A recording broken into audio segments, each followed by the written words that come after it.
एक सेठ से लक्ष्मी जी रूठ गई। जाते हुए बोली, मैं यहां से जा रही हूं, अब मेरी जगह नुकसान आएगा, तैयार रहना, और अगर तुम जाते जाते मुझसे कुछ मांगना चाहते हो तो बोलो। सेठ बहुत समझदार था, बड़ी विनम्रता से बोला, माता नुकसान आ रहा है तो आने दीजिए, बस मुझे आप एक वरदान दीजिए कि मेरे परिवार में हमेशा सुख शांति बनी रहे। लक्ष्मी जी मुस्कुराई, तथास्तु कहा और वहां से चली गई। अब उस सेठ की 4 बहुएं थी। कुछ दिनों बाद सबसे छोटी बहू खिचड़ी बना रही थी। उसने खिचड़ी में नमक डाला और अपने काम में व्यस्त हो गई। तभी दूसरी बहू आई और उसने खिचड़ी को बिना चखे ही और नमक डाल दिया और वो भी अपने काम में व्यस्त हो गई। ऐसे एक एक करते तीसरी और चौथी बाकी की 2 बहुएं भी आई, उन्होंने भी खिचड़ी को बिना चखे ही उसमें नमक डाल दिया। अब रात को सबसे पहले सेठ खाना खाने बैठा।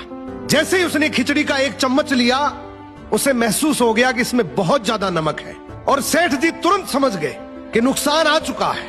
किसी से कुछ नहीं कहा, चुपचाप खिचड़ी खाई और चला गया। अब सेठ के बाद खाना खाने की बारी आई सबसे बड़े बेटे की।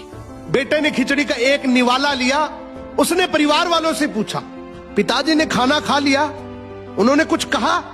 तो बाकी सबने जवाब दिया, हाँ पिताजी ने तो खाना खा लिया, लेकिन किसी से कुछ नहीं कहा। तो बड़े बेटे ने भी चुपचाप खिचड़ी खाई और चला गया। ऐसे ही करके परिवार के बाकी सारे सदस्य एक एक करके आए, अपने से पहले वालों के बारे में पूछा, कुछ नहीं कहा, चुपचाप खिचड़ी खाई और चले गए। अब रात को सेठ जी सो रहे थे, सपने में नुकसान आया और हाथ जोड़कर बोला, भाई मैं यहां से जा रहा हूं, मैं यहां नहीं रह सकता। तो सेठ जी ने पूछा, क्यों, क्या हो गया? नुकसान बोला, तुम सबने मिलकर 1 किलो नमक खा लिया, पर मजाल है कोई किसी पर नहीं चिल्लाया, किसी ने गुस्सा नहीं किया, सब शांत रहे। अब जिस परिवार में इतनी सुख शांति हो, आपस में इतना प्यार हो, वहां पर मैं नहीं रह सकता। निष्कर्ष कि जिंदगी है तो उतार चढ़ाव, दुख सुख, फायदा नुकसान सब चलता रहेगा, लेकिन जिस परिवार में आपस में लोगों में प्यार है, सुख शांति है, छोटे में आदर, बड़े में बड़प्पन है, उस परिवार का कोई नुकसान, कोई आपदा कुछ नहीं बिगाड़ सकती।